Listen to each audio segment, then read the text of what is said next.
What is going on, Patriots fans? Welcome back to another edition of the Patriots Drive podcast. Today, I'm going to be talking about some free agents that I think the Patriots should target. Obviously, we got a couple days until free agency starts. We've also heard about a couple of signings already with Hunter Henry and then a couple other guys from other teams, throughout the Patriots. But we're going to kind of get it ramped up here Monday to Wednesday. They can officially agree to deals, and then after that, they can officially sign. So wanted to get a video out here. Of course, guys, make sure you like, subscribe, comment down below what you think, who you want the Patriots to sign. And then, of course, turn that notification bell on so you can stay up to date whenever we go live or upload a video. And so without further ado, let's jump right into this video.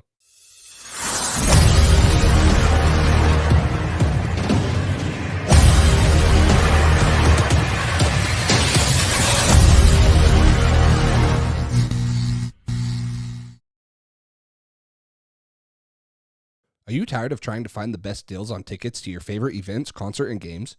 Then SeatGeek is the answer. With over 28 million downloads, SeatGeek is the #1 rated ticketing app.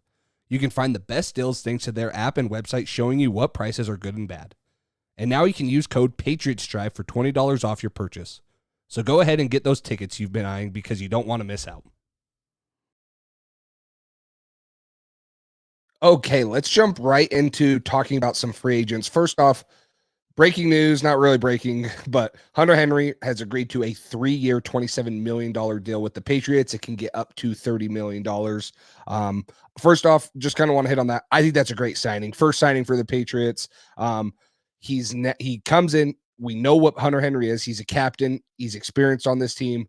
Yeah, maybe they overpaid for him a little. Dalton Schultz got about $12 million a year, which I think is pretty fair. And I think Hunter Henry, what he got is pretty fair now. Some people might say they overpaid a little, but when you have as much cap space as you can, you don't want him to test free agency on Monday and see what else he can get. You want to lock him up. So maybe if some people think they overpaid maybe a little bit, I don't think that's the case, but that's kind of where I stand. We have so much cap space. You want to keep the guys in-house and maybe reward them a little bit because although Hunter Henry has had a inconsistent time with the Patriots, he's been good when they've had good offensive coordinators and good quarterback play. So I think that they're kind of banking on that for Hunter Henry and then to be there, especially with no tight ends being on roster except for him. So that's the first thing I want to hit on. Now let's jump into some players that I think the Patriots could start targeting. Okay, first I want to talk about is the running back position. We've gotten a lot of news and a lot of rumors about the Patriots wanting Josh Jacobs or Saquon Barkley. Those would be tremendous. I personally don't think the Patriots are going to make a splash like that on the offensive side for a running back, right? Ramondre Stevenson's on a rookie contract, and when he's been healthy, he's great. Zeke coming back would be something that interests me, and I've said that before. Another guy that I want to throw out there that is on this list is running back Zach Moss. Okay, he was at Indianapolis last year when Jonathan Taylor was not playing. Zach Moss was very, very productive for the Indianapolis Colts. Then when Jonathan Taylor got hurt, he also came in and was good. He's a great guy to split carries with, right? I think a lot of Patriots fans will agree Ramondre Stevenson is probably going to be the lead of the backfield. So some Patriots fans might want a guy like Saquon Barkley. Obviously, it would be exciting, but I think it's more realistic to look at a guy like Zach Moss. PFF is only estimating he gets $4 million a year. He's only 26 years old. He led the NFL. He had 10-plus yards on 10% of his carries in 2023. He also forced 36 missed tackles, which was top 20 in the NFL, but he had fewer carries than most people because of the time Jonathan Taylor took when he came back. Some of his best games in 2023 included 165 rushing yards versus Tennessee, and then 122 rushing yards week 3 versus Baltimore. He wasn't even on a roster week 1. They signed him week 2, and then week 3, he has 122 yards against one of the best defenses in the NFL and the Baltimore Ravens. So a guy like Zach Moss intrigues me for the Patriots. Ramondre's had injury history. You need to rotate him. You can't be giving him a full workload, even though you want him to take most of the carries. But you can't be having a full workload for him just because of how he's been. And even though he's a little bit younger, you want to bring another guy that can kind of take some of the hits off him. So if Zeke doesn't come back, I would love to sign a guy like Zach Moss that's proven, a good backup in the league, and probably not going to cost too much money on the cap for the Patriots. So sticking on the offensive side, we've also heard a ton of rumors about the Patriots at the offensive tackle position, okay? Tyron Smith out of Dallas has been a guy that has been rumored to the Patriots, and they've said they want to sign him. Now, I think if you sign a guy like him at left tackle for 1 or 2 years, that solves your left tackle issue for now. Maybe you draft one in the second or third, you try to develop them, but you probably kick that down the road until next year, and maybe that's your first round draft pick in 2024. He's estimated to get $10 million a year. He's 6'5", 320 pounds. Yes, he's 33 years old. Okay, he's been the 4th highest graded tackle last year, and he was the 7th in WAR. Now, WAR is wins above replacement, comparing, if someone was below him, how much would they win compared to him? He has the 7th best wins above replacement. So he's not just an average. He's not a mediocre offensive tackle. He's contributing to wins. Now, that's important, right? If the Patriots can re-sign Michael Owenu, you're going to put a lot of money there because you're probably signing him to a 4-year contract, which would be great to keep him at right tackle. But you need to figure out the left tackle spot. So if you're giving a guy like Tyron Smith $10 million a year for 1 or 2 years, that's going to give you time to develop a later round tackle or find one in 2024 or 2025 to bring in here and kind of replace him. So when Tyron Smith has been healthy, he's been really good. He only allowed 1 sack in 2023. He's been good. When he signed an 8-year contract with Dallas in like 2016, which was unheard of. And for him to play out that whole thing is pretty dang impressive. He's still a high-level tackle that can contribute to wins and will make it easy for who's ever playing quarterback for the Patriots because he has experience. He knows what he's doing. He's good in the run. He's good in the pass. The thing is can he stay healthy, which I think he's shown that he can the last couple of years. He hasn't missed too much time. He has missed a couple, but he is 33 years old. So that would be kind of the knock on him. But a guy like Tyron Smith here solves your tackle issue. Yeah, not for the future, but at least for this year, and lets you kick that can down the road because you probably want to solve the quarterback issue and the receiver issue and maybe a couple other ones, and then figure out, what this tackle class is. The other thing, the tackle class is very deep. So yeah, they might not target one in the first round, but you could find a good developmental guy at pick 34 or 68 and let him sit behind a veteran like Tyron Smith and let them learn from him. So I think that would be a very good signing. I think that would be kind of one of the ones I would look at as a sneaky underrated pick for the Patriots and a guy that could sign with them. Maybe, starting Monday, maybe we'll hear, but we'll see. Last guy on offense, okay? A lot of people are going to say, well, what about a veteran receiver, right? There was a tweet that came out today. Devontae Parker has been last in separation percentage for 4 years in a row amongst all receivers, right? We knew Devontae Parker is a kind of a 50-50 jump ball guy, and he hasn't even been good at that. Plus, he's been hurt. I still think a guy like Calvin Ridley, who's only 29 years old, Jacksonville doesn't want to bring him back because if they do, they owe Atlanta a second-round pick instead of the comp pick that they're getting for him. So I don't know. That's a little tough. Calvin Ridley had drop issues last year. He still is a 1,000-yard receiver. He had 76 receptions for 1,016 yards and 8 touchdowns. He could have had way more. Like I said, there was like 8 or 9 drops, I believe. 2 of them were for touchdowns.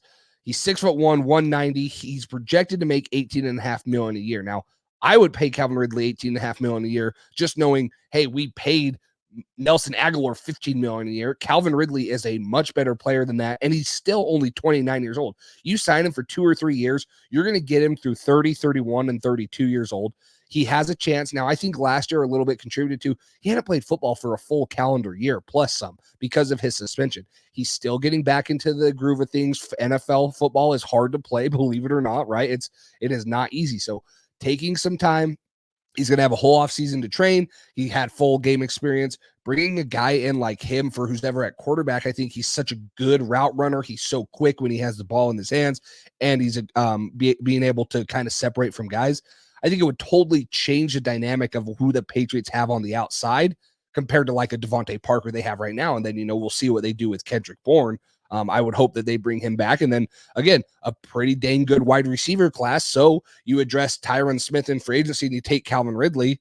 You're still able to take a very good guy at pick 34, whether it's A.D. Mitchell, if he's still there, Xavier Legette, guys like that could be available at pick 34, and throw them in there with Calvin Ridley, Demario Douglas, and then if Kendrick Bourne's back, plus develop them a little bit for when Calvin Ridley isn't here. So I think those 3 offensive guys, Tyron Smith at tackle, Calvin Ridley at receiver, and Zach Moss for running back would be 3 guys I would look at. I'm not throwing in a quarterback, but if I was, I would say Jacoby Brissett would be a guy just because we've heard so much about a bridge quarterback. Jacoby Brissett, Gardner Minshew would be a couple of those guys that I would look at there. But I kind of just wanted to hit on 3 of the positions that I thought could be, a little bit under the radar. I think at this point, a lot of Patriots fans think that they're going to sign a veteran bridge quarterback. So whoever that is in the comments, whoever you think that will be, let me know in the comments below. But let's move to the defensive side. We've also heard that Patriots want to sign a impact, ready to win now defensive player. So I have 2 guys on here. I don't think they get both, and they might not even get one of them, but I want to throw out 2 guys that I think they could target if they want to make a immediate impact right now. Okay. First guy, Jonathan Greenard out of the Houston Texans, estimated at $19 million a year, 6'3", 262 pounds. He's 26 years old. This dude had 14 sacks in 2023, and I think he's only going to get better. Okay. He's known for being a run stopper. He had a 9.3% run stop rate, which was 8th amongst edge defenders. Like I said, he's only 26 years old. He came into the league being known as a run stopper. He had 10 plus sacks last year in 14. If you're going to lose a guy like Josh Uche, you're probably going to want to bring a guy that's young and still developing and has a chance to reach 15, 18, 20 plus sacks like we thought Josh Uche could. So I think Jonathan Greenard out of the Houston Texans would be a young option that could be a little bit under the radar, right? You got Brian Burns who got tagged. You have Josh Allen who got tagged. You're going to have a couple other guys like Danielle Hunter who would also be a good option, but I don't know if he's going to come to New England. He might just stay in Minnesota. There's going to be guys like that might get the big bucks. Bryce Huff out of the from the Jets too. Jonathan Greenard might be a guy that would have a chance for the Patriots to sign, and $19 million a year is a pretty fair contract for a guy that's going to produce 15 plus sacks if that's what they view him as. So he could be an instant impact player. I don't know if the Texans want to lose him, but he might be looking for a big payday, might not be able to pay him. So last guy, big news came out about the Ravens re-signing Justin Madubuike for a huge 4-year, $98 million contract. I think Christian Wilkins is going to get something similar and in the ballpark of that, which is no surprise. Christian Wilkins is a absolute stud, 6'4", 310 pounds. He's only 28 years old. He was top 10 in wins above replacement since 2021. So for the last 3 years, he's been top 10 every single year in that category amongst D-line. And he had 10 sacks, which was tied for the fifth most amongst interior D-line. Now, he's a little bit better of a run stopper than a guy like Christian Barmore, but he still can create pressures, hits on the quarterback, sack numbers. The question is he going to move from the AFC East and stay in the AFC East from Miami to New England? I don't know, but I believe that he's going to be cheaper than a guy like Chris Jones, and I don't even know if Chris Jones is going to leave, but Christian Wilkins might be a guy that is not going to be able to get brought back by the Dolphins. He would be an immediate impact guy. Gerard Mayo played linebacker. He builds from the inside out. He wants to have a good front seven. Could you imagine Judon and Keon White, Christian Barmore and Christian Wilkins in the middle? Plus you got Jawan Bentley and then, Jabril Peppers and Kyle Duggar in the safety, Marte Mapu. You would establish a very good front seven, both for the run and the pass defense with signing a guy like Christian Wilkins. So that would probably be like a dream pick for me just because of how dynamic I could see a front in interior two, to be honest, with Christian Barmore and Christian Wilkins. I would love that interior. I think that that's probably the most far-fetched one on this list just because of how much money he's going to get and because he's already in the AFC East. Guys like Jonathan Greenard, who are going to be a little bit more under the radar, probably make a little bit more sense to be that immediate impact guy for me. So again, guys, to wrap that up, I have Tyron Smith as a left tackle from the Cowboys, Calvin Ridley as the receiver from the Jaguars, Zach Moss running back from the Colts, Jonathan Greenard, the defensive end edge rusher from the Houston Texans, and Christian Wilkins from the interior defensive lineman from the Miami Dolphins. So let me know down below which one of these 5 guys you'd want to sign the most.